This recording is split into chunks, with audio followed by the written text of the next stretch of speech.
कोलकाता से है। कोलकाता में भीषण अग्निकांड है। अग्निकांड की खबर सामने आ रही है। एक मोमो फैक्ट्री और डेकोरेटर गोदाम में आग लगी है और आग की चपेट में आने से 8 लोगों की मौत हो गई है। कई कर्मचारियों के लापता होने की भी खबर मिल रही है। तो कोलकाता में भीषण अग्निकांड और तस्वीर भी अग्निकांड के सामने आ चुकी है। दरअसल पश्चिम बंगाल से ये तस्वीर, जहां आग की चपेट में आने से 8 लोगों की जान चली गई है। तो पश्चिम बंगाल में 2 गोदामों में आग लगी, एक मोमो फैक्ट्री और एक जो है डेकोरेटर की फैक्ट्री थी, जहां पर ये आग लगी।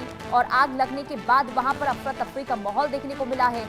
8 लोगों की जान इसमें गई है और कई कर्मचारियों के लापता होने की भी जानकारी मिल रही है। यानी कि अभी तक कई कर्मचारी ऐसे भी हैं जिनके बारे में कुछ पता नहीं चल पाया है। हालांकि आग बहुत ज्यादा भयावह थी और ऐसे में आग को बुझाने में भी काफी चुनौतियां रेस्क्यू टीम के सामने आई। और इसके अलावा क्योंकि जब तक बुझाया जाता, कंट्रोल आग पर किया जाता, तब तक 8 लोगों की जान जा चुकी थी। और ये जो पूरा मामला है, देखिए गणतंत्र दिवस की सुबह का है, जब 2 सटे गोदामों में आग लग जाती है और तब तक 8 लोगों की मौत की खबर भी सामने आई। जानकारी के मुताबिक एक थर्मोकोल गोदाम में भीषण आग लगी। थर्माकोल की फैक्ट्री थी, गोदाम था, वहां पर ये आग लगी है। और घटना के बाद कई लोगों ने दावा ये किया कि उनके परिवार के सदस्य भी लापता हैं और ऐसे में आशंका ये जताई जा रही है कि मृतकों का आंकड़ा बढ़ सकता है। जानकारी के मुताबिक नजीराबाद स्थित थर्माकोल गोदाम में आग लगी और इतनी भयंकर ये आग थी कि देखते ही देखते उसने विकराल रूप धारण कर लिया और पूरे इलाके को अपनी जद में ले लिया। और इसके बाद वहां पर स्थिति बहुत ज्यादा खराब होती हुई नजर आई। तो कई कर्मचारी अब तक नहीं मिले हैं, उनका कुछ पता नहीं चल पाया है और उनकी तलाश को लेकर भी वहां पर लगातार कदम उठाए जा रहे हैं। तो मोमो फैक्ट्री, डेकोरेटर गोदाम में आग, थर्माकोल का गोदाम था जिसमें ये आग लगी और आग लगने की वजह से 8 लोगों की जान चली गई है। जबकि आशंका इस बात की भी है कि अभी भी कई लोग फंसे हो सकते हैं। और सोचे कि आग इतनी ज्यादा भयावह थी कि 12 दमकल की गाड़ियों को आग बुझाने में लगना पड़ा और इसके बाद कई घंटों की मशक्कत के बाद आग पर काबू पाया गया। लेकिन तब तक 8 लोगों की जान जा चुकी थी। अब 2 फैक्ट्री थी, 2 फैक्ट्री में जब ये आग लगती है तो उस वक्त स्थिति बहुत ज्यादा आउट ऑफ कंट्रोल नजर आती है।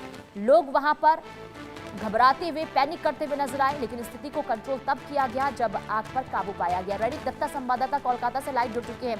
रैनिक, अभी क्या अपडेट है वहां से, क्या स्थिति बनी हुई, क्या जो लोग लापता थे उनके बारे में कुछ पता चल पाया है? देखिए, अभी तक अगर सिचुएशन देखा जाए तो टोटल 8 लोगों का मौत हो चुका है। टोटल 20 लोगों के नाम पे जो मिसिंग डायरी किया गया है उसमें से 1 लोग का बॉडी रिकवर किया गया है। मगर सबसे महत्वपूर्ण बात है कि जिस 8 बॉडी मिला है उस 8 बॉडी से मैक्सिमम बॉडी का कोई पहचान नहीं हो पा रहा है, क्योंकि इतना झलस गया है। इसी वजह से उनका बॉडी को डीएनए टेस्ट के लिए भेजा गया है, ऐसा सूत्रों के हवाले से खबर मिल रहा है। और जो पड़ोस के लोग हैं उनकी तरफ से कहा जा रहा है कि 2 गोदाम में टोटल कुल मिला के 30 के ऊपर लोग फंसे हुए थे, 30 के ऊपर लोग अंदर थे और उसमें से करीब 20 के ऊपर लोगों को हदीश अभी तक नहीं मिल रहा है। अभी तक वो लोग मिसिंग है। पुलिस की तरफ से मिसिंग डायरी भी किया गया है। मगर दूसरी तरफ अगर देखा जाए तो आग लगने का कारण को लेकर भी लोगों के मन में शंका है, क्योंकि एक तरफ अगर देखा जाए तो 2 गोदाम, एक गोदाम में डेकोरेटर का सामान रहता था, दूसरे गोदाम में खाना का दुकान रहता था। और उसी जगह पर आग लगने का कारण क्या है, यही सबसे महत्वपूर्ण बात है। क्योंकि जो जिस जगह पर फूड मैन्युफैक्चर होता था उस जगह जी। पर बहुत सारे सिलेंडर मौजूद थे और सिलेंडर ब्लास्ट भी हुआ था, जो पड़ोस के लोगों की तरफ से कहा जा रहा है। दूसरी तरफ अगर देखा जाए तो ये पूरा घटना पर अभी तक पुलिस की तरफ से जो रेस्क्यू ऑपरेशन वो जारी है। करीब 24 घंटे बीत चुके हैं मगर आग कंट्रोल में आ चुके हैं। मगर अभी तक अंदर में जो सिचुएशन है वो सिचुएशन को नॉर्मलाइज करने का कोशिश पुलिस की तरफ से किया जा रहा है, दमकल दफ्तर की तरफ से किया जा रहा है। दूसरी तरफ दमकल दफ्तर की तरफ से कल भी गैस कटर का इस्तेमाल करके अंदर घुसा गया था। लेकिन उसके बाद रैनिक, 2 अंदर फैक्ट्री से में आग कैसे लग जाती है?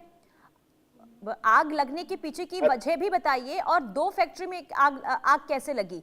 क्या आग को समय रहते कंट्रोल नहीं किया गया आग पर और आग फैलती चली गई और दूसरी फैक्ट्री को भी जद में ले लिया गया? क्या वजह सामने आ रही है? देखिए, दो संभव वजह को ध्यान में रखते हुए ये इन्वेस्टिगेशन किया जा रहा है। फायर डिपार्टमेंट की तरफ से कहा जा रहा है, पहले तो शॉर्ट सर्किट हो सकता है, ऐसा हम्म। फायर डिपार्टमेंट की तरफ से कहा जा रहा है। और दूसरी तरफ जो फूड फैक्ट्री था, उस फूड फैक्ट्री के अंदर काम चलता था, उस फूड फैक्ट्री के अंदर से ही कोई आग फैला था कि नहीं, ये भी जानने का बात है। क्योंकि रात को 3 बजे के आसपास ये आग लगा था, और आग लगने के तुरंत बाद ही जो सिलेंडर ब्लास्ट हुआ था, और उसके बाद ही हम्म। सिलेंडर ब्लास्ट होने के बाद ही पड़ोस के जो डेकोरेटर का गुदाम था, उस डेकोरेटर के गुदाम में आग फैल चुका था। ऐसा ही एक संभव विषय कहा जा रहा है। इसके ऊपर ही फोकस करते हुए इन्वेस्टिगेशन जो है वो फायर डिपार्टमेंट की तरफ से किया जा रहा है। फॉरेंसिक एक्सपर्ट टीम को भी बुलाया गया है आज। जो सीएफएसएल का टीम वो स्पॉट में पहुंचेंगे, उनके तरफ से सैंपल कलेक्ट किया जाएगा कि आग लगने का कारण क्या है। दूसरी तरफ सैंपल इस बारे में भी कलेक्ट किया जाएगा क्योंकि 20 लोग अभी भी मिसिंग हैं। क्या हम्म। उनका बॉडी एकदम झुलस गया है, एकदम स्मैश हो चुका है, उसके लिए डीएनए टेस्टिंग के लिए भी सैंपल कलेक्शन सीएफएसएल का टीम की तरफ से किया जाएगा, ऐसा ही सूत्रों के हवाले से खबर मिल रहा है। मगर आग लगने का मेन कारण क्या है, हम्म। ये जानने का कोशिश भी अभी फायर डिपार्टमेंट की तरफ से किया जा रहा है। मगर फिलहाल पुलिस की तरफ से भी जो कहा जा रहा है कि उस एरिया में वो एरिया बहुत ही कंजेस्टेड एरिया है, और इस हम्म। वजह से आग लगने के तुरंत बाद ही आग फैल गया था। और ये आग लगने के कारण को जानने का कोशिश भी किया जा रहा है। और उसके लेकिन साथ साथ रैनिक, ये जब देखने का आग लगी कोशिश थी, भी क्या की फैक्ट्री में किसी भी तरीके से कोई सुविधा नहीं थी आग पर कंट्रोल पाने के लिए? अगर अब, क्योंकि देखिए हर फैक्ट्री में अब आग बुझाने के लिए वहां पर आग संयंत्र होता है जिस पर कंट्रोल पाया जाता है आग लगने के बाद, क्या वहां पर व्यवस्था नहीं थी? क्या इंतजाम नहीं थे वहां पर?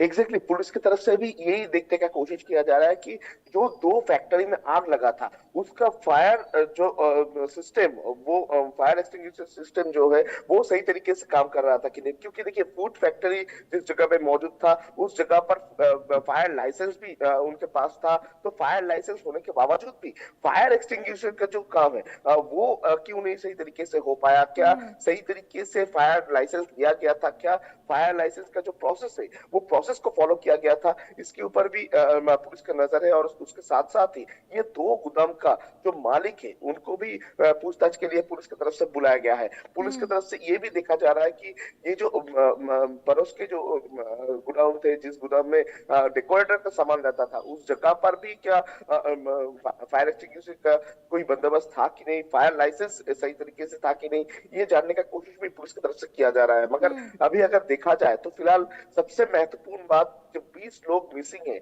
उस 20 लोगों को ढूंढने का काम, 20 लोगों को आइडेंटिफाई करने का काम जो है वो पुलिस की तरफ से फिलहाल किया जा रहा है। जो 8 डेड बॉडी रिकवर किया गया है, उस 8 डेड बॉडी को आइडेंटिफाई करने का काम भी अभी फिलहाल किया जा रहा है। उसके लिए डीएनए टेस्टिंग के लिए भेजा गया है। जो 20 लोगों का परिवार की तरफ से मिसिंग डायरी किया गया है, उन लोगों का डीएनए सैंपलिंग भी ठीक है। ऑलरेडी सीएफएसएल की तरफ से किया गया है। और ये 8 बॉडी के साथ वो डीएनए मैच करके इनका परिचय जो है वो जानने का ठीक है, कोशिश रहने का आप पुलिस की नजर तरफ से बना के फिलहाल किया रखिएगा, जाएगा। तमाम अपडेट्स आपसे लेते रहेंगे। कुल मिलाकर अभी चुनौती है कि जो डेड बॉडी बरामद हुई है उसकी पहचान कैसे की जाए, क्योंकि आग की वजह से जो शरीर है पूरी तरीके से जला हुआ है। समेत चुनौतियां कहीं कैसे जो लोग लापता है उन्हें ढूंढा जाए और उनकी पहचान की जाए। बहुत शुक्रिया तमाम जानकारी के लिए रहने का।